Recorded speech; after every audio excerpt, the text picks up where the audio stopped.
येन तस्मै श्रीगुरवे नमः। मूकं करोति वाचालं पङ्गुं लङ्घयते गिरिं यत्कृपातमहं वन्दे श्रीगुरुं दीनतारिणम्। नमो विष्णुपादाय श्रीगौरप्रियमूर्तये श्रीमते भक्तिवल्लभ तीर्थगोस्वामिनामिने। कृपया क्षमतामपराधिजनं कलुषायुतसक्तसुदीननरं सुपथे परिचालय सर्वदिनं। प्रणमामि च माधवदेवपदम्।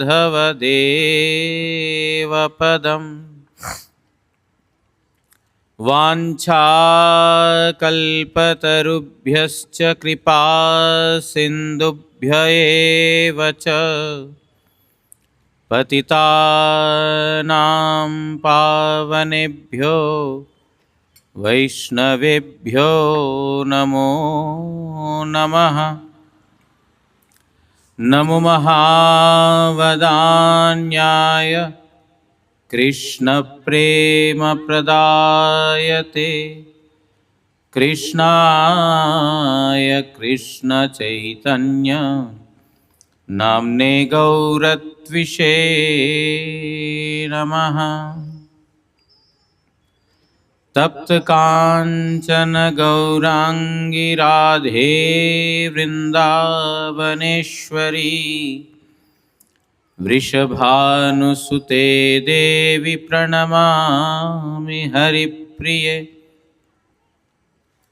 हे कृष्ण करुणा सिन्धो दीनबन्धो जगत्पते गोपेश गोपिका कान्त राधाकान्त नमोस्तुते।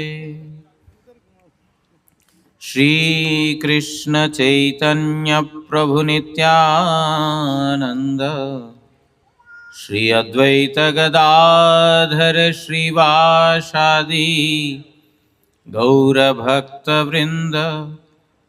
हरे कृष्ण कृष्ण कृष्ण हरे हरे, हरे राम राम राम हरे हरे। गुरु वैष्णव भगवान तिनेर स्मरणे है विघ्न विनाशन। अनायासे है निज वांछित पूरन।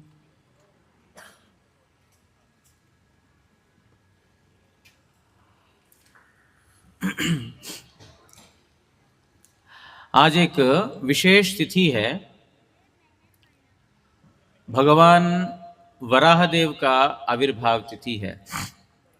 आज वराह द्वादशी, आज का दिन द्वादशी तिथि, और इस तिथि पर भगवान वराहदेव प्रकट हुए हैं।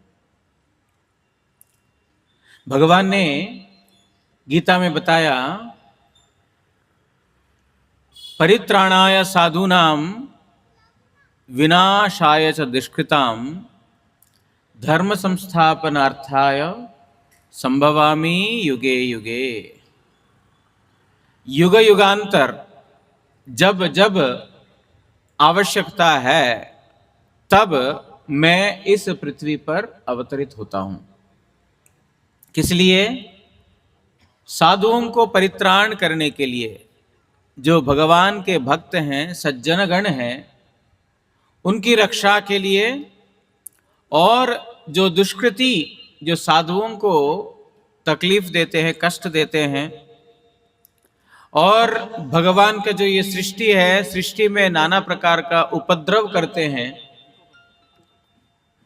उन सभी पापियों को संहार करने के लिए और अपने भक्तों की रक्षा के लिए भगवान बोलते हैं संभवामि युगे युगे, मैं युग युगांतर आविर्भूत होता हूं। वराह भगवान का इसी प्रकार एक इस जगत में आविर्भाव का कारण हुआ।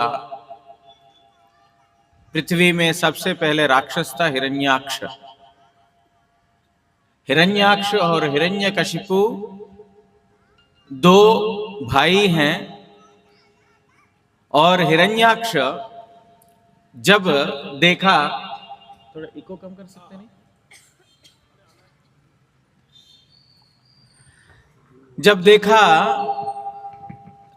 कि पृथ्वी धीरे धीरे पानी में प्रवेश कर जा रहा है, ब्रह्मा जी को भगवान ने आदेश दिया, जो ब्रह्मा जी देख रहे हैं ना यहां पर, ब्रह्मा जी को भगवान ने आदेश दिया कि आप सृष्टि वर्धन करो। मनु और शतरूपा रूप में सबसे पहले सृष्टि का आरंभ हुआ, उसके बाद का सृष्टि और आगे बढ़ता रहा। मनु और शतरूपा को ब्रह्मा जी ने आदेश दिया, मेरे ऊपर भगवान की आदेश है कि सृष्टि वर्धन करूं, अर्थात यहां पर जो सृष्टि को बढ़ाऊं, मैं ये आज्ञा आप लोगों को दे रहा हूं। लेकिन देखा सृष्टि तो करेंगे, लेकिन सृष्टि करने के बाद जीवों को कहां रखेंगे, क्योंकि पृथ्वी चला गया रसातल में। हिरण्याक्ष करके एक दानव था, दिति का पुत्र हिरण्याक्ष, हिरण्यकशिपु दोनों भाई। जब दिति का पुत्र हिरण्याक्ष पृथ्वी को लेकर के पानी के अंदर रसातल में लेके चला गया, तो मनु आकर के ब्रह्मा जी से बोलते हैं, पितृदेव आपने तो बोला था सृष्टि वर्धन करने के लिए, लेकिन जब सृष्टि होंगे जीव रहेंगे कहां पर, पृथ्वी तो है ही नहीं, क्या हुआ? बोलते हैं अब पानी में डूब गया। ब्रह्मा जी बहुत प्रयास करते हैं, लेकिन उनके शक्ति से तो संभव नहीं होगा। आधिकारिक देवता है, उनके अंदर सृष्टि करने की शक्ति है, लेकिन पालन करने की शक्ति भगवान विष्णु में है। तो उन्होंने भगवान से प्रार्थना किया, प्रभु आप ही रक्षा करो, मुझे कोई उपाय नहीं सूझ रहा है, आप बताओ क्या करना है। ऐसा विचार कर ही रहे हैं कि नहीं, उनके नाक से एक छोटा सा प्राणी उनके नाक से निकला, और देखते देखते देखते देखते इतना बड़ा हो गया, ये तोलाराम टावर छोटा पड़ जाएगा, इतना ऊंचा, कम समय में इतना अपना काय को, अपना शरीर को विस्तार कर दिया। ब्रह्मा जी देख करके उनको लग गया ये तो कोई साधारण प्राणी नहीं है, साधारण प्राणी हो ही नहीं सकता कि पल में आए और पल में इतना बड़े हो गए। उन्होंने वंदना शुरू किया। रूप कैसा है? वराह मूर्ति है। वराह मतलब जो साधारण जो भाषा में जिसको हम समझते हैं सुअर, सुअर का रूप है, वराह रूप है, और इतना विशाल रूप, और उनके दो श्रृंग भी है, सींग है। ब्रह्मा जी उनका स्तव कर रहे हैं, प्रभु आपका क्या अद्भुत रूप है, केशव धृता शूकर रूपा, केशव धृता शूकर रूपा, जय जगदीश हरे। तो आप इस शूकर रूप में आए हैं, ब्रह्मा जी देख करके उनका स्तव कर रहे हैं, अद्भुत आपका इस प्रकार दर्शन है। शुकर का क्या अद्भुत दर्शन है। सुअर तो देखने से तो घृणा आती है। ऐसा सुअर का रूप जब भगवान ने धारण किया, ब्रह्मा जी बोल रहे हैं आपका अद्भुत स्वरूप है। कैसे? भगवान जिस रूप को धारण करते हैं, भगवान जिस किसी भी रूप में आते हैं, वो सभी जीवों को आकर्षित करने वाला होता है। ब्रह्मा जी का सभी देवताएं उन शुक्र भगवान, वराह भगवान के प्रति आकर्षित हो गए हैं, स्तव करने लगे, त्राहिमाम रक्षमाम। ऐसे जब प्रार्थना करने लगे ब्रह्मा जी का और देवताओं का, इस प्रकार प्रार्थनाओं को स्वीकार करते हुए वराह भगवान पृथ्वी को ढूंढना शुरू किया। पृथ्वी को ढूंढने की जरूरत क्या है? भगवान है अंतर्यामी। अंतर्यामी मतलब सब कुछ जानते हैं, सब जगह है। ऐसा कोई स्थान नहीं है जहां पर भगवान नहीं है। भगवान को ढूंढने की जरूरत क्या है? जब जानते हैं तो ढूंढने की जरूरत क्या है? लेकिन भगवान ढूंढ रहे हैं किस लिए? जब भगवान जो कोई भी रूप लेते हैं, उस रूप में इस प्रकार लीला करते हैं जो उस रूप के अनुरूप, जो रूप में आते हैं, एक साधारण एक शूकर के रूप में, सूअर के रूप में आए हैं। इसीलिए एक साधारण जानवर को जैसे जानकारी नहीं रहता, ऐसा उन्होंने व्यवहार किया। और सूअर का एक काम है, सूंघने से, घ्राण से उसको पता चलता है वस्तु कहां पर है। तो वराह भगवान जो है घ्राण से अर्थात सूंघना शुरू किया, कहां पृथ्वी का गंध कहां पर है। ऐसा करते करते करते करते रसातल में पहुंच गए। जब रसातल में पहुंच गए, देखा वहां पर पृथ्वी जी सुरक्षित रूप से वहां पर रखे हुए हैं। अपने जो दो सींग है, उन दोनों सींगों के ऊपर वराह भगवान ने पृथ्वी को उठाया, बड़े आराम से लेके आ रहे। वहां पर जो राक्षस, कौन? हिरण्याक्ष। हिरण्याक्ष देखा, अरे ये कौन विचित्र प्राणी आ गया। मैं पृथ्वी को अपने पास लेकर के आया और ये कौन प्राणी आकर के मेरे पास से ये पृथ्वी लेकर के जा रहा है। अरे खबरदार, पृथ्वी को लेके जाने से पहले मेरे से युद्ध करो। भगवान वराहदेव वहां पर युद्ध करते हैं, थोड़े समय के लिए युद्ध करते हैं। जैसे बिल्ली और चूहा है ना, कुछ भी नहीं है, बिल्ली के लिए चूहा पकड़ करके खा सकता है, लेकिन दोनों के बीच में थोड़ी देर लड़ाई चलता है। भगवान क्षण भर में हर कोई काम कर सकते हैं। भगवान है सर्वसमर्थ। सर्वसमर्थ मतलब भगवान ऐसा कोई चीज नहीं है जो नहीं कर सकते हैं, लेकिन फिर भी भगवान है लीलाधारी। भगवान लीला भी करते हैं। इच्छा से कर दिया तो भगवान का लीला का स्मरण कैसे होगा? अभी हम लोग भगवान का लीला का चिंतन कर रहे हैं, भगवान का लीला का कीर्तन कर रहे हैं, स्मरण कर रहे हैं। भगवान ने इच्छा किया, वो असुर मर गया, पृथ्वी आ गया, बस हो गया। ना भगवान को ना वराह रूप में आने की जरूरत है, ना कोई असुर के साथ युद्ध करने की जरूरत है, ना उसको उठा करके लाने की जरूरत है, ना ब्रह्मदेव को प्रार्थना करने की जरूरत, इतना कुछ जरूरत ही नहीं है। भगवान ने इच्छा किया, साथ साथ हो जाता है। लेकिन भगवान का चरित्र है दिव्य चरित्र। भगवान के लीलाओं को श्रवण करने से, कीर्तन करने से हम जैसे बद्ध जीवों का मंगल होगा, इसीलिए भगवान इतने लीला रचाते हैं। भगवान को कोई कार्य करने की जरूरत नहीं है। भगवान बिना कार्य किए कार्य को संपन्न कर सकते हैं। हमारे जैसा नहीं है। हमको खाना खाना है तो फिर ऑफिस में जाकर के पैसा कमाना पड़ता है, पहले काम करना पड़ता है, कुछ आगे हमारा उधर पोषण करना है, कुछ भी कार्य करना है, उसके लिए हमको बिना मेहनत का कोई चीज हमको मिलता नहीं है।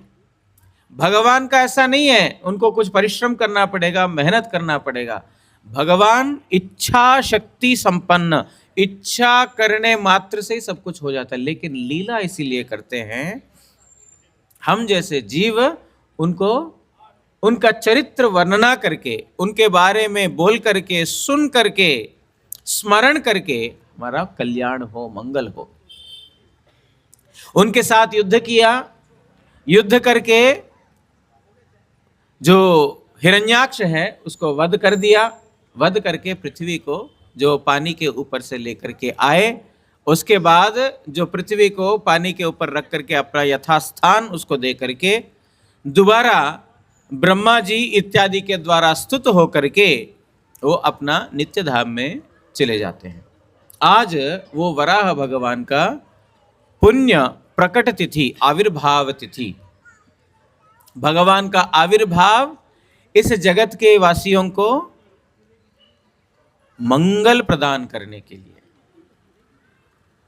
भगवान जो करते हैं, इस जगत के जो वासी हैं, इस जगत के जीव हैं, उनका मंगल के लिए, उनका जो भला के लिए करते हैं। सृष्टि स्थिति लय, सृष्टि करना, मेंटेन करना और लय उसको समाप्त करना, ये ब्रह्मा, विष्णु और शिव, इन तीनों के हाथ में है। भगवान श्री कृष्ण, ब्रह्मा जी स्वयं उनके बारे में बताते हैं, श्री कृष्ण के बारे में, ईश्वरः परम कृष्ण सच्चिदानंद विग्रह अनादिर आदि गोविंद सर्व कारण कारणम। ब्रह्मा जी स्वयं भगवान श्री कृष्ण की उपासना करते हुए उनकी जो सर्वोत्तमता के बारे में बताते हुए बोलते हैं, ईश्वरः परम कृष्ण, ईश्वर बहुत हैं, परमेश्वर है कृष्ण। सच्चित आनंद विग्रह, आपका विग्रह कैसा, आपका रूप कैसा है? सत, चित और आनंदमयी। सत मतलब हमेशा रहने वाला, चित मतलब ज्ञानमयी और आनंदमयी।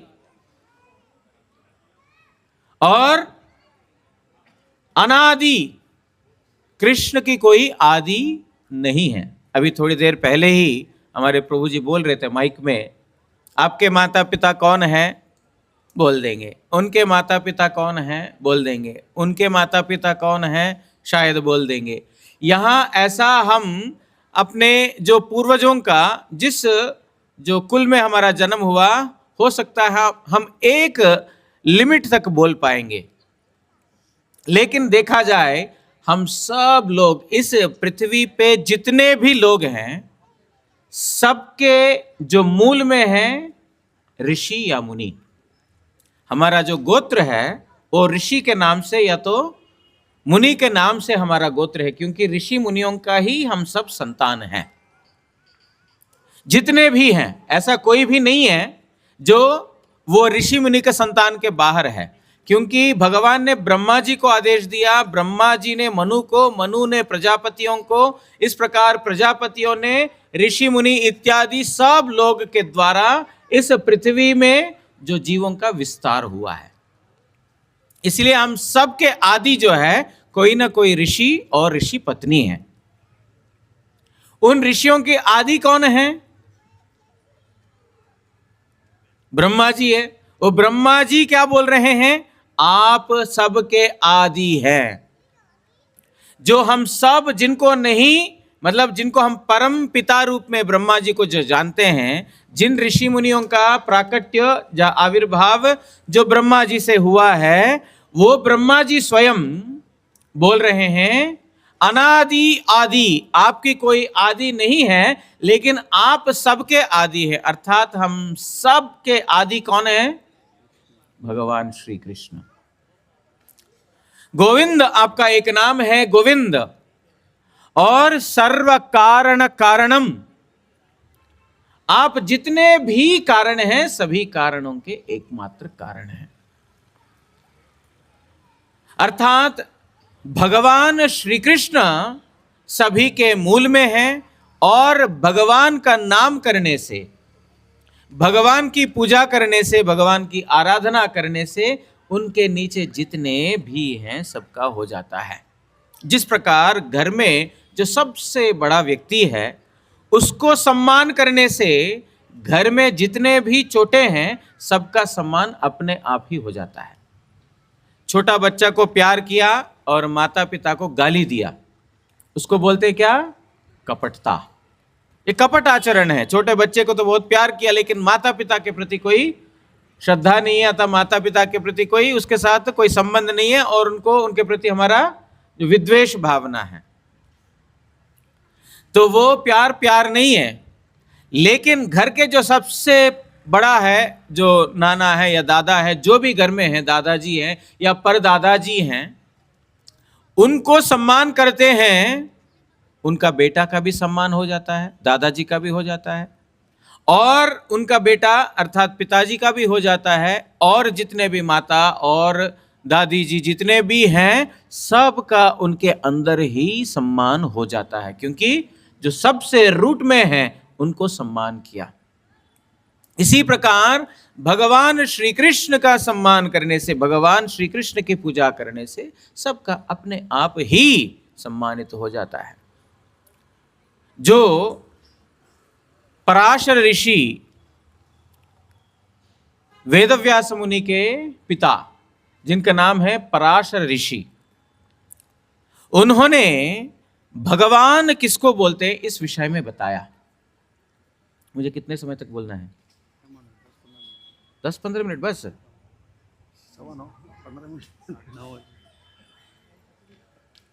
10-15 मिनट में क्या होगा भगवान को बोलने के लिए? पराशर ऋषि बोलते हैं, ऐश्वर्यस्य समग्रस्य वीर्यस्य यशस्य श्रियः ज्ञान वैराग्यश्चैव षण्णांग भग इतिंगणा। भगवान किसको बोलते हैं? जिसके पास भग है उसको बोलते हैं भगवान। जैसे जिसके पास धन है उसको बोलते हैं धनवान, जिसके पास ज्ञान है उसको बोलते हैं ज्ञानवान। इसी प्रकार जिसके पास भग है उसको बोलते हैं भगवान। ये भग किसको बोलते हैं?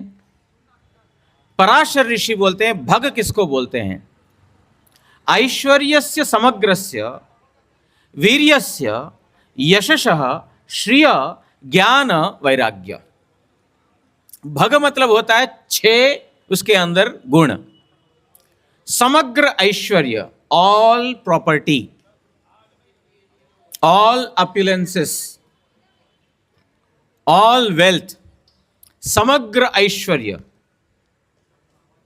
वीर्यस्य, जो वीरता, पावरफुल, ऑल पावरफुल।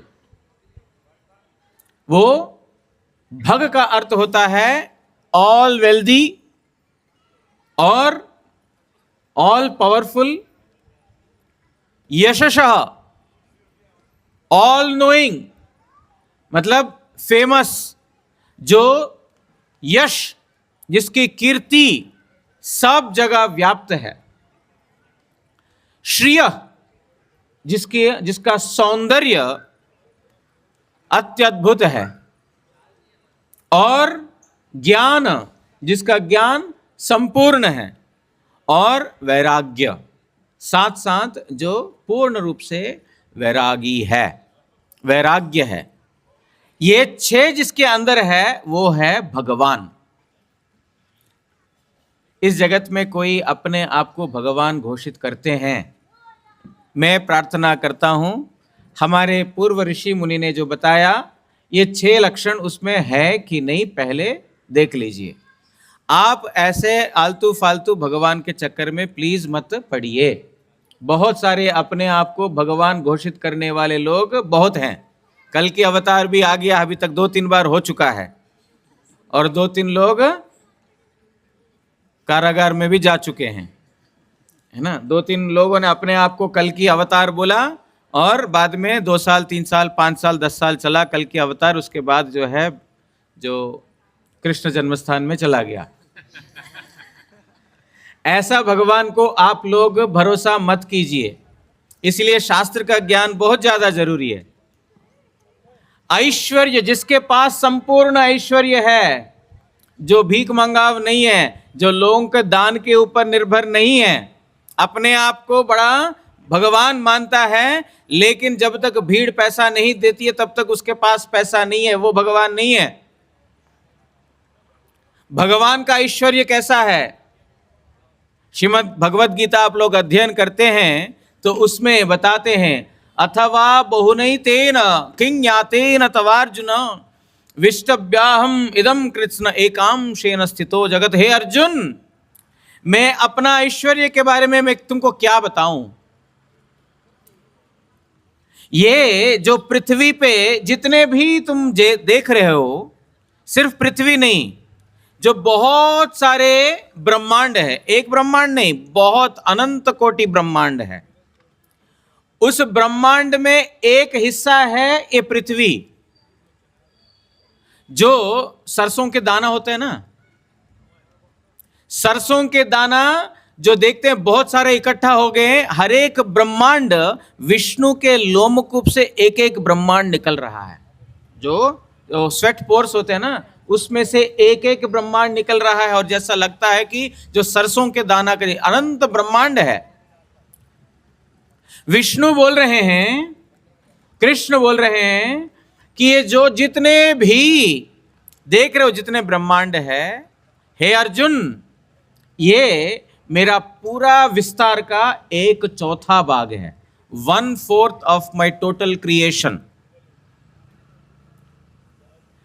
3 भाग मेरा अपना वैकुंठ धाम है, वृंदावन धाम है, गोलोक धाम है, 3 भाग। और केवल मात्र तुम जो पूरा पृथ्वी और पूरा कितने सारे ब्रह्मांड देख रहे हो, ये 1/4 हिस्सा है।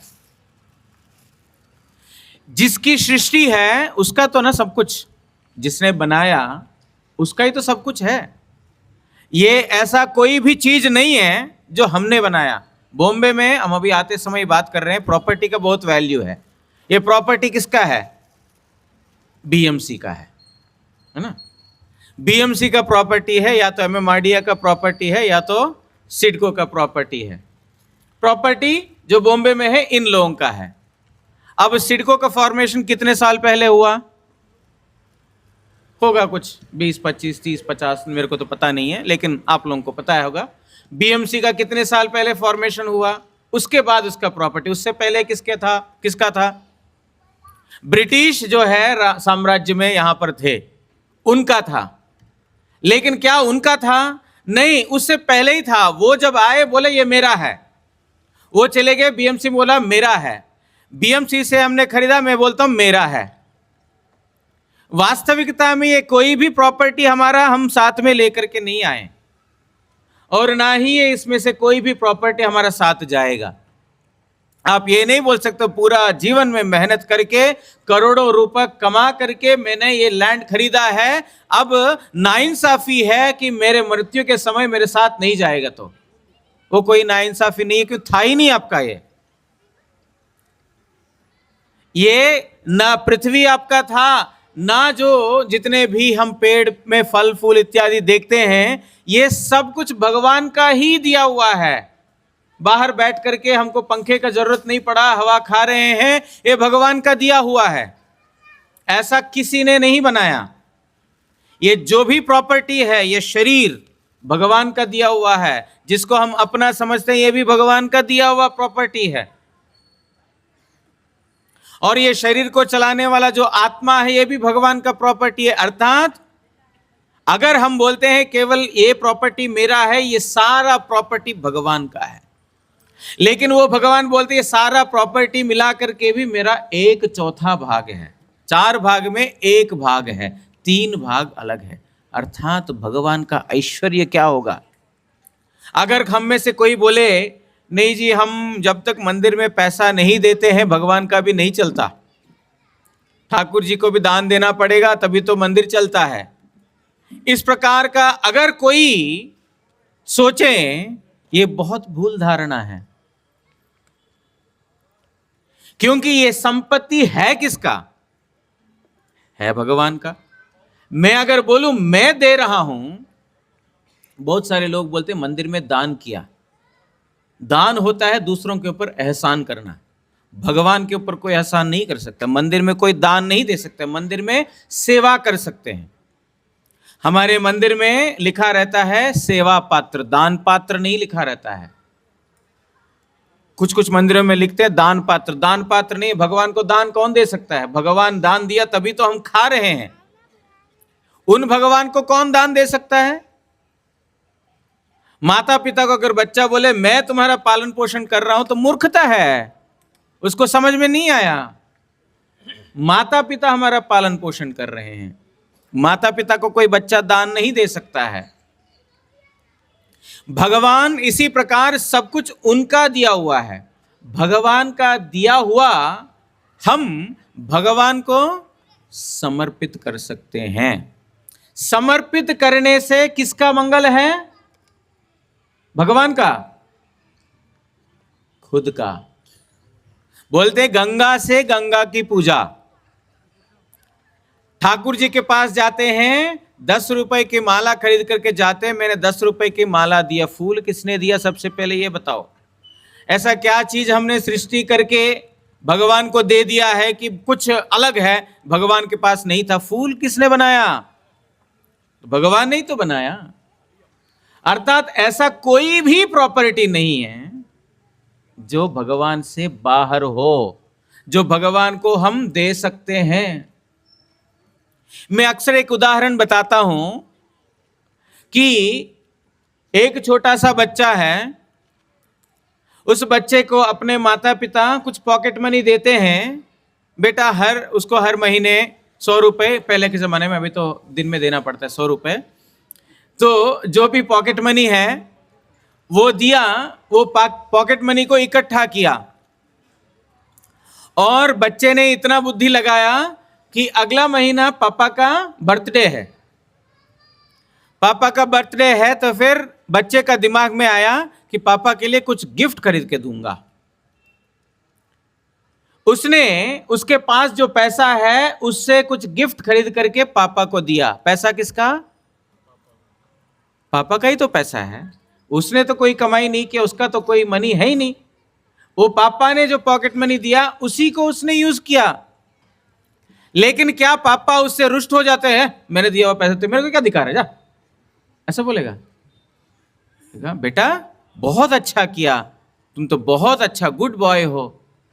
भगवान भी इसी प्रकार उनका ही दिया हुआ है, भगवान का ही दिया हुआ है। भगवान को जब समर्पित करते हैं, प्रभु ये मैं अभी जो खा रहा हूं आपने ही दिया, मैं जो पानी पी रहा हूं वो आपने ही दिया। एक बार भगवान को समर्पित करके लेने में क्या असुविधा है? प्रभु अगर पानी आप नहीं देते तो फिर आज मेरे को वो पीने को नहीं मिलता। अगर आप मुझे सूर्य का रोशनी नहीं देते तो फिर जो मुझे किस प्रकार का जो शरीर, जो आप ऐसे स्थान में जाओगे जहां पर सूर्य रोशनी नहीं है, जहां सूर्य उदित होते नहीं है, तो उनका शरीर का बहुत सारे बीमारियां होते हैं, स्किन के बहुत प्रकार के बीमारियां होते हैं। भगवान ने ये सब हमको क्या क्या चीज आवश्यक है हमसे पहले ही ये सब सृष्टि किया है। भगवान जो इतना कुछ कर रहे हैं उनके प्रति कुछ नहीं है। हमको कोई बहुत बड़ा प्रॉब्लम हो गया, डॉक्टर ने हमको कुछ दवाई दे करके सर्जरी करके ठीक कर दिया, डॉक्टर मेरे लिए भगवान है। अरे तेरे लिए भगवान ने इतना कुछ दिया, वो तेरे लिए कुछ भी नहीं है। कभी भगवान के पास तो गया नहीं है, वो डॉक्टर के पास जाकर के 2 किलो स्वीट का पैकेट जो है पकड़ा दोगे। आपकी वजह से आज मैं जिंदा हूं, अब अगर आप ऑपरेशन नहीं करते तो मैं मर गया होता। ये काम क्या भगवान के साथ नहीं कर सकते हम लोग? जिसने ऑपरेशन करके थोड़ा सा हमारा ठीक कर दिया उसके प्रति हमारा इतना कृतज्ञता है। जिसने हमको सब कुछ दिया उसके प्रति कोई कृतज्ञता नहीं है। अर्थात जो भगवान है, भगवान हमसे कुछ चाहते नहीं है और ना ही हम भगवान को नहीं देने से भगवान का कोई चीज कम पड़ रहा है। भगवान सर्व ऐश्वर्य संपन्न है, इज कंप्लीट। वो किसी के ऊपर निर्भरशील नहीं है। लेकिन जिस प्रकार बच्चा अपने पिताजी को कुछ तोहफा देने से, कुछ गिफ्ट देने से पिताजी उससे प्रसन्न होकर के क्या करते हैं, उसको दोबारा और भी बढ़िया चीज देते हैं। उसके पास जो चीज नहीं है उसको वो पिताजी देते हैं। बच्चा तो बहुत अच्छा है, बहुत होशियार है, अर्थात पिताजी को अपना पॉकेट मनी यूज करने से उसको लाभ हुआ ना नुकसान हुआ? लाभ ही तो हुआ, नुकसान तो नहीं हुआ। इसी प्रकार जो भगवान का ही दिया हुआ वस्तु अगर हम भगवान को प्रदान करते हैं, भगवान हमको और उसका 10 गुना 20 गुना अधिक करके ही भेजेंगे। उनके पास ऐसा कोई जरूरत नहीं है हमारा जो पैसा देते हैं उनकी आवश्यकता, ऐसा कोई आवश्यकता उनकी नहीं है। आप इधर बैठ जाते। आप लोग सोच रहे होंगे ये लोग ऐसा टेढ़ा मेढ़ा क्यों बैठे हैं ना, हम लोग सीधा मंच बनाया तो टेढ़ा बैठ गए हैं, है ना। हमारा जो एक विधान है, ये हमारे राम जी हैं, है ना, दुर्गा जी हैं, शिव जी, पार्वती जी सब हैं। कभी भी देवताओं को पीठ दिखा करके नहीं बैठना चाहिए। न पीठ दिखाते हैं न पैर दिखाते हैं, उनको सामने से प्रणाम करते हैं। लेकिन किसी को पीठ दिखाना मतलब उनको अपमान करना। आप सब लोग ये साधु से सुनेंगे तब तो समझ में आएगा। हम लोगों को रेस्पेक्ट करना भी नहीं आता, इसीलिए मम्मी बच्चे को सिखाती है ऐसा प्रणाम कर बेटा, है कि नहीं? मम्मी सिखाती है प्रणाम ऐसे करते हैं, ऐसे करो, ऐसा करो, दोनों हाथ लगाओ। इस प्रकार जब तक मम्मी बच्चे को सिखाती नहीं है तब तक बच्चा नहीं सीख पाता। ये दायित्व मम्मी का है, पापा का है, इसीलिए ये सब सीखना पड़ता है हमको। सीखेंगे तब देवताओं को कैसे सम्मान करना है।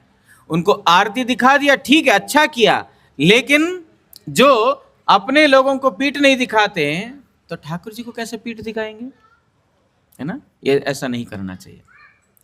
जो भी हमारा प्रसंग चल रहा है, भगवान को अगर कोई हम कुछ प्रदान करते हैं, भगवान कभी भी उसको जो है ना बिना कुछ दिए उसको छोड़ते नहीं है, क्योंकि भगवान इतना और प्रसन्न हो जाते हैं, मेरा वस्तु मेरे को प्रदान किया है। भगवान है सर्व ऐश्वर्यमय। ऐसा कभी ना समझे कि भगवान को पैसा देने से हमारा काम बन रहा है। भगवान हमको दिया है इसीलिए हमारा काम बन रहा है, और जो भगवान ने दिया उसमें से देखें हम कितना % भगवान को दे रहे हैं। भगवान ने ये शरीर हमको दिया, पैसों के बात छोड़ दीजिए, मैं पैसों की बात करूंगा ही नहीं। ये शरीर भगवान ने दिया। मान लेते हैं भगवान ने हमको 80 साल का जीवन दिया, 80 × 365 डेज कैलकुलेशन आप कर लो, मोबाइल सबके पास है। 80 × 365 डेज दिया भगवान ने हमको, उसमें से × 24 कर लो। इतने घंटे भगवान ने हमको दिया, इतने घंटों में कितना घंटा हमने भगवान को दिया, ये बताओ। भगवान ने हमको दिया, हमने भगवान को कितना दिया? मैथमेटिक्स करके देखेंगे 1% ऑफ द लाइफ भी नहीं होगा। 1% ऑफ द लाइफ भी हमने भगवान को नहीं दिया। 99% एंजॉय करो, लेकिन 1% तो देना बनता है, जिसकी वजह से हम श्वास ले रहे हैं, जिनकी वजह से हम खा रहे हैं, जिनकी वजह से हम ऑफिस जा रहे हैं, जिनका बुद्धि देने की वजह से पैसा कमा पा रहे हैं, जिनका हाथ पैर देने की वजह से खाना बना पा रहे हैं। अगर हम में से कोई भी 1% भी निकाल करके भगवान को दे सकेंगे, हमारा जीवन निश्चित रूप से धन्य हो जाएगा। हाँ जी, कितना कैलकुलेट किया किसी ने? कितना है प्रभु जी? 7,08,000 आवर्स है। अगर 80 है तो 7,08,000 आवर्स है। 1% कितना होता है? 78,000 होता है प्रभु जी। 78,000 आवर्स कितना हम लोग देते हैं? हमारा जीवन काल में हम कितना भगवान को देते हैं? हम एक बार सोच करके देखें। बाद में भगवान के द्वारा दिया गया जो संपत्ति है, जो पैसा वैसा, उसको तो बाद में कैलकुलेट करते हैं, लेकिन जो ये आयु भगवान ने दिया, इसको कितना हम भगवान के लिए यूज करते हैं। जो भगवान जब हम लोगों को जब देखते हैं हॉस्पिटल में, आईसीयू वार्ड में जाकर के देखते हैं कोई वेंटिलेटर पे पड़ा है, श्वास के लिए तड़फ रहा है, तब समझ में आएगा कि भगवान ने जो श्वास दिया उसका क्या मूल्य है। जब उस दशा देखेंगे तब लगेगा अरे इतना तो भगवान ने दिया, उसमें से हमने कितना भगवान के लिए दिया।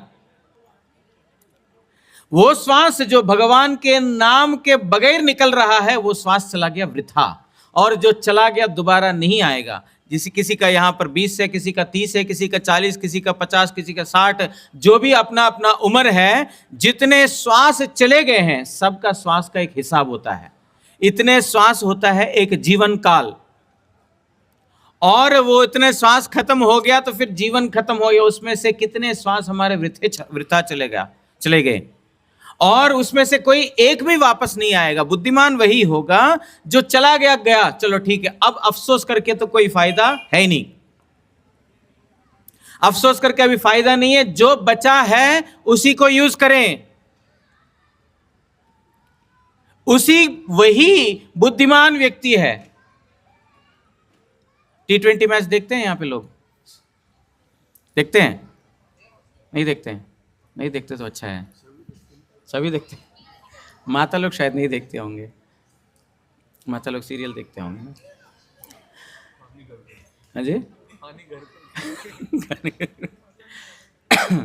तो जो हमारा टारगेट है, टारगेट हमारे पास इतना करना है, इतना 20 ओवर में करना है, लेकिन 10 ओवर वेस्ट चला गया, कुछ नहीं कर पाया। वो 10 ओवर में चलो अरे 10 ओवर वेस्ट हो गया सोच करके कोई फायदा नहीं है। बाकी 10 ओवर में कितना हम कर पा रहे हैं, कितना प्रयास कर रहे हैं, वही मैटर करता है। इसीलिए जो भगवान का जो भजन है, जो हमारे पास हमको पता नहीं था, चलो बीत गया, लेकिन अब जो बाकी बचा है उसको हम भगवान के सेवा में हम उपयोग करें, ये बुद्धिमानी है। अभी चला गया, लेकिन अब से तो सतर्क हो जाओ। भगवान का ऐश्वर्य है पूर्ण ऐश्वर्य।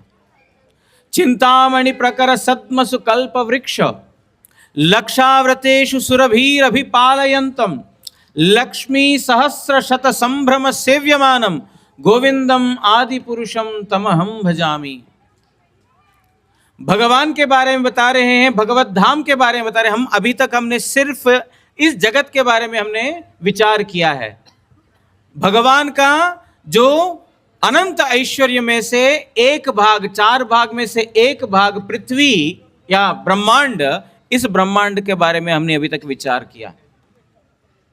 3 भाग और है जिसके बारे में बोल रहे हैं, चिंतामणि प्रकर सद्मसु। वो धाम किससे बना है?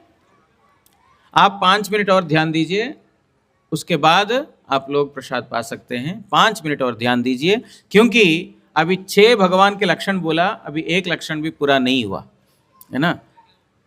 सब वर्णना करेंगे तो बहुत समय जाएगा। आपके पास है तो हमारे पास है, लेकिन शायद आपके पास इतना नहीं है।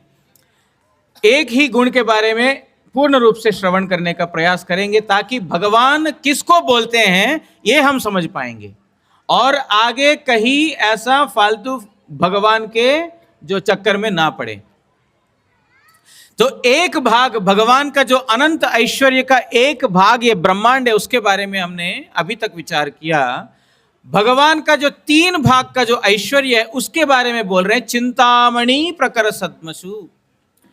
भगवान का धाम का रज है वो किससे बना? चिंतामणि से बना है। चिंतामणि मतलब उसको बोलते, चिंता करने मात्र से जिसको चिंता किया वो वस्तु मिल जाता, उसको बोलते चिंतामणि। स्पर्शमणि मतलब जो स्पर्श करने से लोहे को जो सोना बना देता है, उसको बोलते स्पर्शमणि। चिंतामणि उसको बोलते हैं चिंता करने मात्र से, अर्थात कोई स्पर्श करने की जरूरत नहीं है, आपके पास और कोई वस्तु की आवश्यकता नहीं है, उसके साथ टच करें, लेकिन चिंता करने मात्र से जो वस्तु मिल जाता है, बोलते भगवान का धाम का रज है चिंतामणि।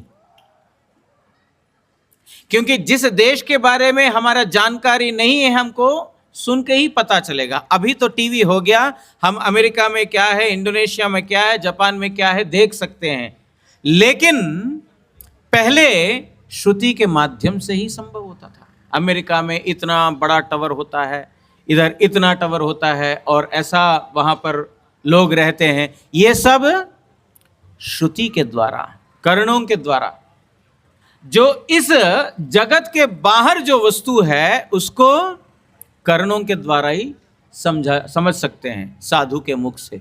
बोल रहे हैं वो धाम क्या है, चिंतामणियों से बना हुआ, अर्थात जो रज है चिंतामणि। और वहां पर पेड़ बहुत सारे हैं, बोलते कल्पवृक्षा, वो हरेक पेड़ जो है कल्पवृक्ष है। कल्पवृक्ष का भी वही काम है, कल्पना करने से जिस चीज की कल्पना करते हैं वो साथ साथ मिलने वाला, उसको बोलते कल्पवृक्ष।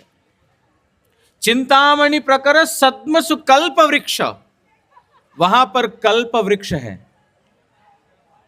और सुरभि पालयंतम, वहां पर गाय है, और वो गाय क्या है, सुरभि गाय। सुरभि गाय का भी वही है, जो चिंता करते हैं, जो कल्पना करते हैं, जो मांगते हैं, सुरभि गाय वो देने में समर्थ है।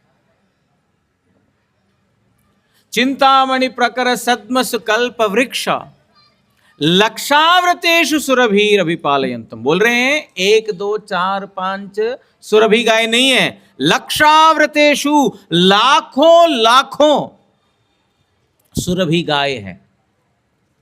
एक बार प्रॉपर्टी का अंदाजा लगाइए, मैं आपको सिर्फ इंडिकेट कर रहा हूं कितना प्रॉपर्टी होगा, उसका अंदाजा लगाइए। जहां पर रज के कण चिंतामणि है, जहां पर पेड़ कल्पवृक्ष है, जहां के गाय सुरभि है, एक गाय एक वृक्ष, थोड़ा सा रज नहीं, पूरा भूमि 1/4 ये है, 3 भाग वो है, उतना रज चिंतामणि है। लक्ष्मी सहस्र शत संभ्रम सेव्यमानम, लाखों लाखों लक्ष्मियों के द्वारा जो सेवित हो रहे हैं।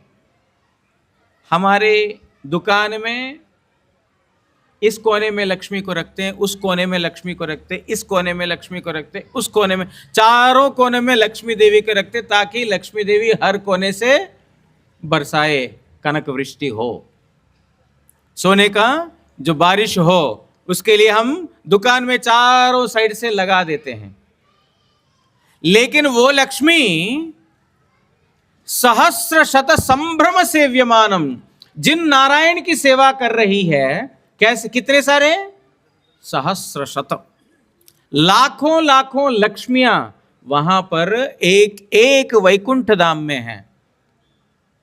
गोविंदम आदि पुरुषम तमहम, ऐसे गोविंद, ऐसे भगवान जो आदि पुरुष है, मैं उनको प्रणाम कर रहा हूं। ब्रह्मा जी जो हमारे परम पिता है, ज्यादा से ज्यादा जिन तक हम अपना लिंक को जोड़ सकते हैं वो ब्रह्मा जी, उनके ऊपर का जो लोक, विष्णु लोक अथवा वैकुंठ लोक के बारे में वर्णना कर रहे हैं, भगवान का ऐश्वर्य के बारे में वर्णना कर रहे हैं। अर्थात एक बार इसको विचार करेंगे, कितना ऐश्वर्य होगा भगवान का। ये है समग्र ऐश्वर्यवान है भगवान। इसी प्रकार वीर्य, पावर, यश, जिनका फेम, और जो श्रेय मतलब उनकी ब्यूटी, उनका जो सौंदर्य, ज्ञान और वैराग्य, ये 6 जिनके अंदर पूर्ण मात्रा में है। वैराग्य कैसा है वो हर एक चीज को डिस्क्राइब करना पड़ता है, लेकिन जो जिसके पास पैसा है उसका वैराग्य नहीं हो सकता है, जिसके पास सौंदर्य है उसके पास, उसको वैराग्य नहीं आचरण कर सकता है, जिसका यश बहुत हो, बहुत कीर्तिमान व्यक्ति हो, वो कभी भी वैरागी नहीं बन सकता है। अर्थात ये 6 गुण एक साथ किसी एक व्यक्ति में रहना असंभव है। अगर ये 6 चीज जिसके अंदर है, उसको आप भगवान आंख बंद करके बोल सकते हो, लेकिन आपको कहीं इस दुनिया में नहीं मिलेंगे। वो भगवान है, पूर्ण पुरुष भगवान नंदनंदन श्री कृष्ण। उन भगवान का नाम करना चाहिए, उन भगवान को ही उनके द्वारा दिया गया ये समर्पित करना चाहिए। वाञ्छाकल्पतरुभ्यश्च कृपा सिंधुभ्य एव च पतितानां पावनेभ्यो वैष्णवेभ्यो नमो नमः। अगर आप लोगों का किसी को कुछ प्रश्न है आज टॉपिक के विषय लेकर के, उस विषय को लेकर के कोई प्रश्न है, कुछ समझ में आया नहीं हो, पूछ सकते हैं, या इस विषय के अलावा और कोई विषय है अगर पूछना चाहते, जानना चाहते तो भी पूछ सकते हैं। 1 मिनट के लिए आप लोग सोच लीजिए, नहीं तो हम लोग छुट्टी करते हैं। हरे कृष्णा। मैं महाराज जी के विषय में कुछ आपको छोटी सी जानकारी देना चाहूँगा, जिस बारे में महाराज जी ने कहा कि वैराग्य के बारे में कहा, पैसा धन, जो हम सुबह शाम धन के पीछे ही भागते रहते हैं, ये प्रॉपर्टी बन जाए, इतना पैसा है, वो आए।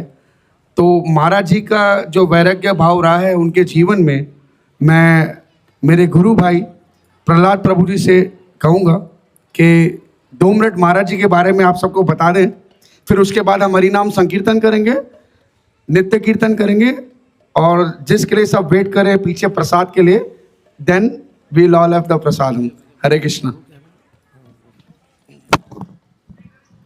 भगवान के बारे में सुनने के बाद एक मरणशील व्यक्ति के बारे में सुनना ठीक नहीं है, इसलिए प्रहलाद प्रभु कुछ नहीं बोलेंगे, हम लोग संकीर्तन करेंगे। आप लोगों का कोई प्रश्न है? हमारा वैराग्य क्या है? 2 मिनट का वैराग्य है ना, तो इसलिए कोई किसी का कोई प्रश्न है पूछो, उसको देना। मोटिवेट भी होंगे ना कि आप कहाँ से और कैसे आ पाए, वो उसको देना। मैं काम नहीं कर रहा है, ये दे दो। हाँ है, नहीं वो तो वेलकम किया था। जो धाम है वहाँ पर मतलब डिस्क्रिप्शन आपने बताया कि हेमंत वहाँ कर लेना जाके, मतलब जो इच्छा करते हैं वो मिल जाती है, लेकिन धाम में तो ऐसा ही कोई व्यक्ति प्रवेश कर सकता है ना जो मतलब सारे इच्छाओं से मुक्त हो, या फिर जिसके अंदर कोई कामना ना हो, तो फिर उसका यूज क्या है? मतलब आप फिर वो क्यों होगा? भगवान का ऐश्वर्य का वर्णन है ना, भगवान का कितना ऐश्वर्य है, हम लोग एक बार अंदाजा लगाए, उसके लिए है। वहाँ जाने के बाद जो किसी को वहाँ पर भगवान को छोड़ करके भोग करने की कोई इच्छा रहती नहीं है, लेकिन हम लोग कोई ऐश्वर्यवान व्यक्ति है ना, उसको देख करके आकर्षित हो, सबसे बड़ा धनी व्यक्ति है ना, शायद यहाँ पर 90% लोग जानते होंगे कि सबसे रिचेस्ट पर्सन कौन है, वर्ल्ड रिचेस्ट पर्सन, क्योंकि वो सबसे रिचेस्ट पर्सन है, वो हमारा आइडियल रहता है। हाँ, वो उसके बारे में जानना, कैसे इतना बड़ा रिच हुआ। इसी प्रकार भगवान सबसे रिचेस्ट है, उनके बारे में जानो। भगवान ने बताया किस प्रकार, और ब्रह्मा जी ने बताया भगवान में किस प्रकार रिचेस है, और वहां पर जाने के लिए तो मार्ग अलग है, ऐसा नहीं कि भोग करके जा सकते हैं। मोक्ष मतलब इन सब चीजों से मुक्त होंगे तभी तो हो पाएगा। वहां जाने के बाद कोई भोग करने की इच्छा तो नहीं रहेगी, लेकिन एक हम लोग कहाँ जा रहे हैं, किसके लिए साधन कर रहे हैं, हरिनाम किसके लिए कर रहे हैं, भजन किसके लिए कर रहे हैं, किसके पास जाना है, उन व्यक्ति के बारे में जाने, तभी तो संबंध बनेगा। सबसे हम जा रहे हैं वो भिखारी के पास, यार वो तो ग्वाला है, वो बांसुरी बजाता है, वो ग्वाला है, कुछ नहीं है, तो अच्छा ठीक है, अच्छा है, मतलब इसके पास, कुबेर जी के पास जाएंगे, उनके पास बहुत धन है ना। तो ऐसा नहीं है, भगवान एक ग्वाला का जैसा बांसुरी बजाते तो जरूर हैं, लेकिन उनका ऐश्वर्य में कोई चीज का कमी नहीं है। ये जानकारी के लिए, भोग करने के लिए नहीं। और कोई प्रश्न नहीं है? नहीं, कीर्तन नहीं, महाराज जी के लिए मोटिवेशनल होगा सबके लिए, महाराज जी के लिए थोड़ा। हरे कृष्णा। मैं महाराज जी से क्षमा चाहता हूँ, फिर भी जैसे मॉर्निंग उठ के हम मोटिवेशनल कोट देते हैं ना, फ्रेंड्स भेजते हैं motivational quote, what we have to do. Actually महाराज तक तो पहुँच नहीं सकते, अगर हम 1% भी कुछ कर पाए ठाकुर जी के लिए तो वो बहुत बड़ी कृपा होगी हमारे ऊपर। तो महाराज जी के विषय में 2 मिनट प्रहलाद प्रभु जी बोलेंगे, फिर हम कीर्तन करेंगे। हरे कृष्णा। हमारे प्रभु जी का आदेश है तो थोड़ा सा हम ये जानने का प्रयास करें कि कौन है हमारे बीच में ना। जैसे हम अक्सर ये उदाहरण देते हैं कि अगर कुछ समझो कोई फ्रूट सेलर या कोई वेजिटेबल सेलर को अगर कोई हीरे का मिल जाए पत्थर, जब तक उसको उसका इंपॉर्टेंस पता नहीं चलता, कोई बताता नहीं है, तब तक उसको यही लगता है कि कांच का टुकड़ा है। वो तो जौहरी के पास जाता है, उसको पहचान है तो उसको उसकी कीमत पता चलती है। तो हम सब बैठे हैं, हमको ऐसे ही बहुत नॉर्मल लग रहा है, बड़ा सिंपल सा लग रहा है, कोई आए हैं महाराज जी बैठे हैं, बट अगर एक दुनिया की दृष्टि से भी देखा जाए तो महाराज जी जो यहाँ पे पवई में IIT इंस्टीट्यूट, आप सबको पता ही होगा, सभी परिचित हैं, तो IIT इंस्टीट्यूट से महाराज जी ने बीटेक एमटेक नहीं PhD क्वालिफाइड है वहाँ से। तो PhD कंप्लीट करके और इन्फोसिस इत्यादि जो बहुत बड़ी ब्रांड की कंपनीज हैं वहाँ पे जॉब करते थे। वो टाइम पे 2005-2007 lakhs of rupees मंथली। लेकिन ऐसा महाराज जी के जीवन में हमारे जो गुरु महाराज जी हैं, पतित पावन परम आराध्यतम शिला भक्ति वल्लभ तीर्थ गोस्वामी महाराज जी, उनकी सेवा का मौका मिला। भगवान के प्रति शुरू से ही उनका आकर्षण था। ऐसा आकर्षण भगवान ने अपना आस्वादन कराया अपने नाम का, गुरु सेवा का, कि जितना भी वो प्रॉपर्टी या जो भी सैलरी या PhD IIT पवई, वो सब उनको एकदम उसके सामने तुच्छ लगा। और तुरंत महाराज जी जो है सब छोड़कर पूर्ण रूप से गुरु महाराज जी के हमारे सेवा में चले गए, भगवान की सेवा में चले गए। तो वैसे ही हमारे गुरु जी हमें बताते हैं, अमरीश महाराज जी के उसमें प्रसंग में एक महाराज जी हैं, एक भक्त की कथा बताते हैं भागवतम में कि अमरीश महाराज जी पूरे पृथ्वी के सम्राट थे, लेकिन उसके बाद भी जितना भी भगवान का भक्ति का कार्य है वो स्वयं अपनी इंद्रियों से स्वयं करते थे। भगवान का अर्चन करते थे, भगवान की परिक्रमा अपने पैरों से करते थे, भगवान के जो गुण कीर्तन है अपने मुख से करते थे। तो उन्होंने कहा कि उनको जो पूरी पृथ्वी की संपत्ति है मिट्टी के ढेले के समान लगी। जैसे कोई मिट्टी का ढेला है ना, जैसे जिसकी कोई वैल्यू ही नहीं है, तो उसी प्रकार हमारे बीच में ऐसी पर्सनैलिटी है भगवान की कृपा की, अनुकंपा की, इतना जो वो टाइम पे संपत्ति होने पे, इतनी क्वालिफिकेशन होने पे, ऐसा उनका अट्रैक्शन हुआ। हमारी 5, 10, 100 रुपए अगर गिर जाए तो ऐसे लगता है कि यार पता नहीं डिस्टर्ब हो जाते हैं। एक मकान, एक शॉप में इतनी आसक्ति, अटैचमेंट है, लेकिन इतना होने के बाद भी ऐसा उनका भगवान की तरफ हायर टेस्ट उनको आया जीवन में कि ये सब उनको फीका लगा और सब छोड़ के जो है पूर्ण रूप से भगवान की सेवा में चले गए।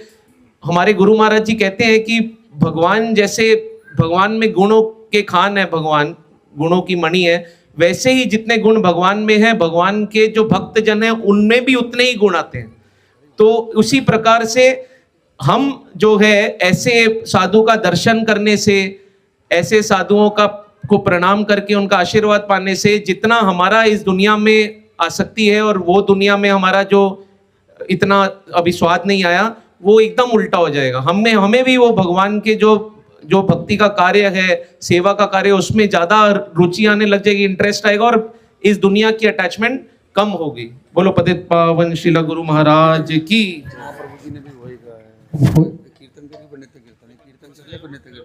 हरि बोल, हरि बोल। हरि नाम सदा सुखदाई, हरि नाम सदा सुखदाई।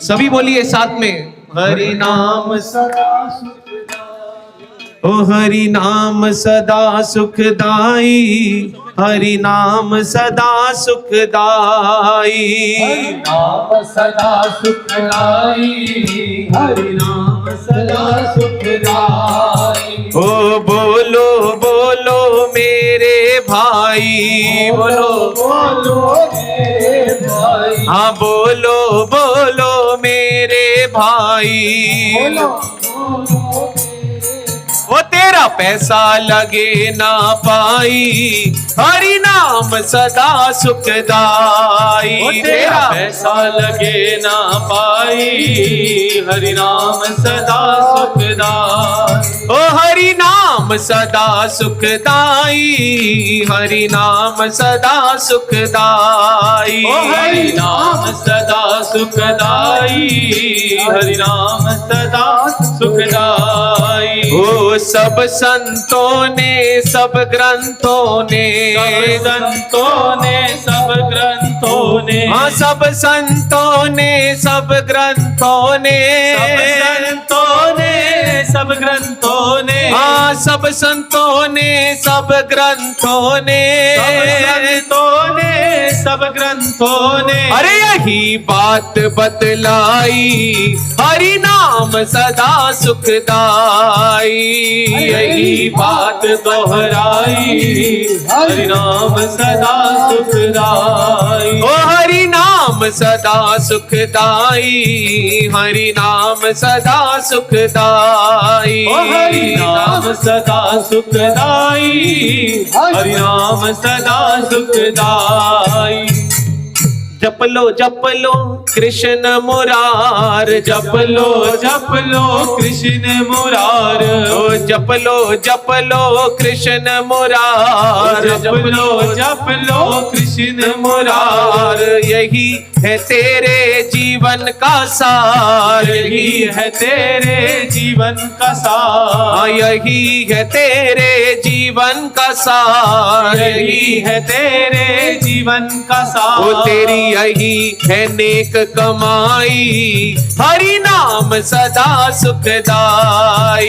तेरी यही है नेक कमाई, हरि नाम सदा सुखदाई। ओ हरि नाम सदा सुखदाई, हरि नाम सदा सुखदाई। ओ हरि नाम सदा सुखदाई, हरि नाम सदा सुखदाई। ओ तुलसीदास जी ने यही कहा है, तुलसीदास जी ने यही कहा है, हाँ तुलसीदास जी ने यही कहा है, तुलसीदास जी ने यही कहा है, हाँ तुलसीदास जी ने यही कहा है, तुलसीदास जी ने यही कहा है। वो कलयुग केवल नाम आधारा, कलयुग के सभी बोलिए नाम आधारा, वो कलयुग केवल नाम आधारा, कलयुग केवल नाम आधारा। हाँ सुमर सुमर नर उतर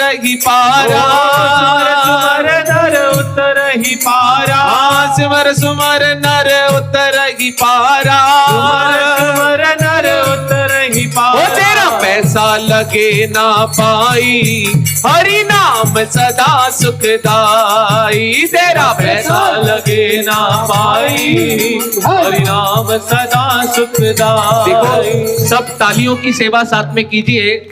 ऐसा कहते हैं कि ऐसे भजन कीर्तन के समारोह में किसी महात्मा ने कहा कि जब ये जाने अनजाने हाथ से जो पाप होते हैं, अगर भगवान के कीर्तन में हम तालियों की सेवा करते हैं तो पाप सब धुल जाते हैं।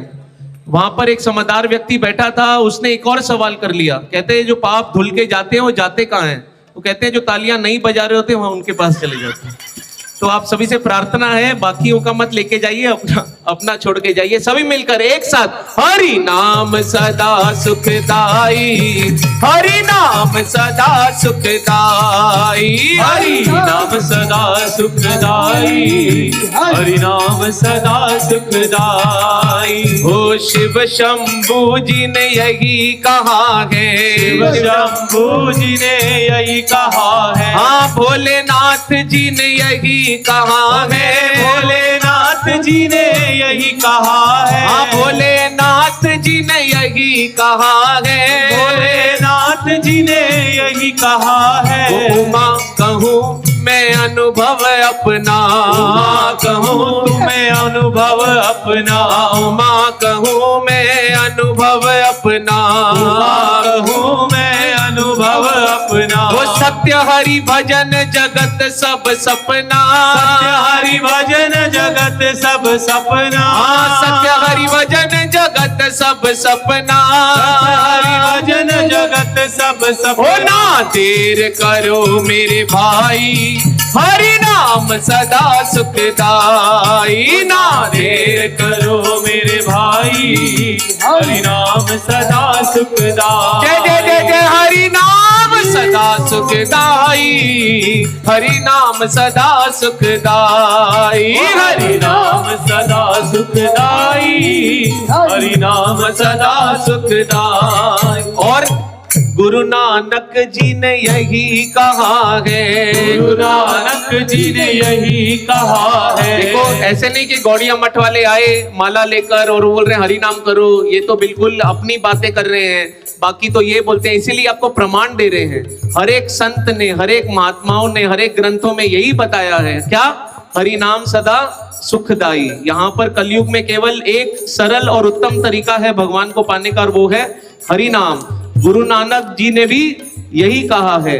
सभी बोलिए, गुरु नानक जी ने यही कहा है, गुरु नानक जी ने यही कहा है। हाँ, गुरु नानक जी ने यही कहा है, नानक जी ने यही कहा है। हाँ, गुरु नानक जी ने यही कहा है, गुरु नानक जी ने यही कहा है। वो नानक दुखिया सब संसार, नानक दुखिया सब संसार, वो नानक दुखिया सब संसार, नानक दुखिया सब संसार। ओ सुखिया जो नाम आधार, जो नाम आधार, आओ सुखिया जो नाम आधार, किया जो नाम आधार। वो तेरा पैसा लगे ना पाई, हरि नाम सदा सुखदाई। तेरा पैसा लगे ना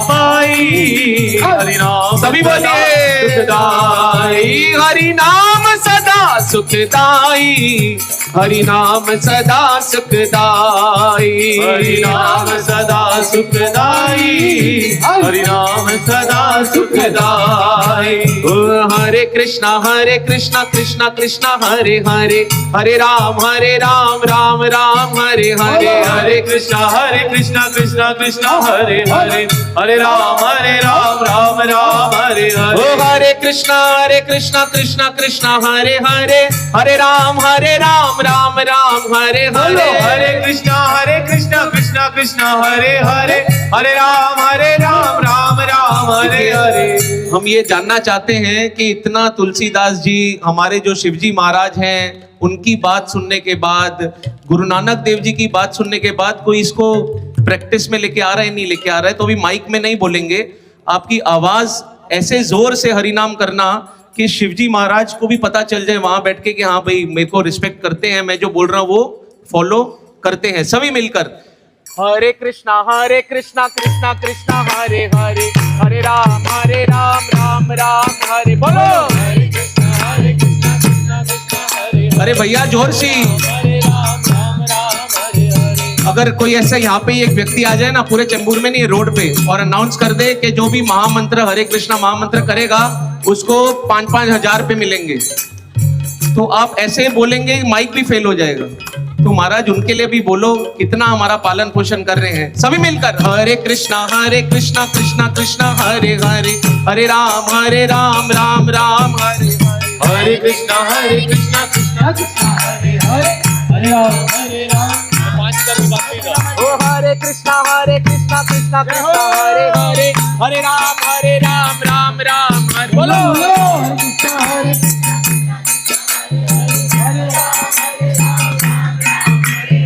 प्रभु जी ने कहा कि अगर कोई बाहर आके कोई भी व्यक्ति अगर 5,000 दे तो सारे भाग के जोर जोर से हरि नाम करेंगे।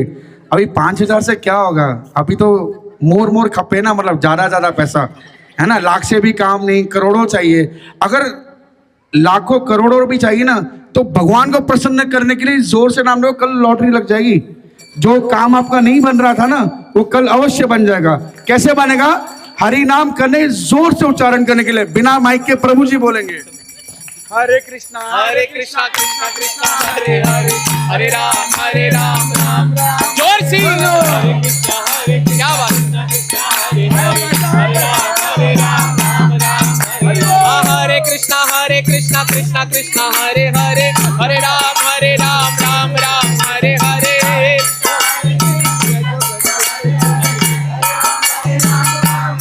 ओ हरे कृष्णा कृष्णा कृष्णा हरे हरे, हरे राम राम राम हरे हरे। कृष्णा कृष्णा कृष्णा हरे हरे, राम राम हरे हरे। हरे कृष्णा। मैं सोसाइटी के सभी मेंबर से और जो बाहर से भी आए हैं सबको रिक्वेस्ट करूंगा कि चेयर से उठकर, जो माता जी नहीं उठ सकती वो चेयर पर ही बैठे, चेयर पर बैठ के अपने हाथ ऊपर करके भगवान को हाय लो कीजिए, उनका नाम लीजिए। बाकी जो नाच सकते हैं, नृत्य कर सकते हैं, प्लीज सारे आगे आ जाए, जेंट्स लेडीज। माता जी भगवान को प्रसन्न करने के लिए हम 10 से 15 मिनट नृत्य कीर्तन करेंगे भगवान की प्रसन्नता के लिए। हरे कृष्णा। हरे कृष्णा हरे कृष्णा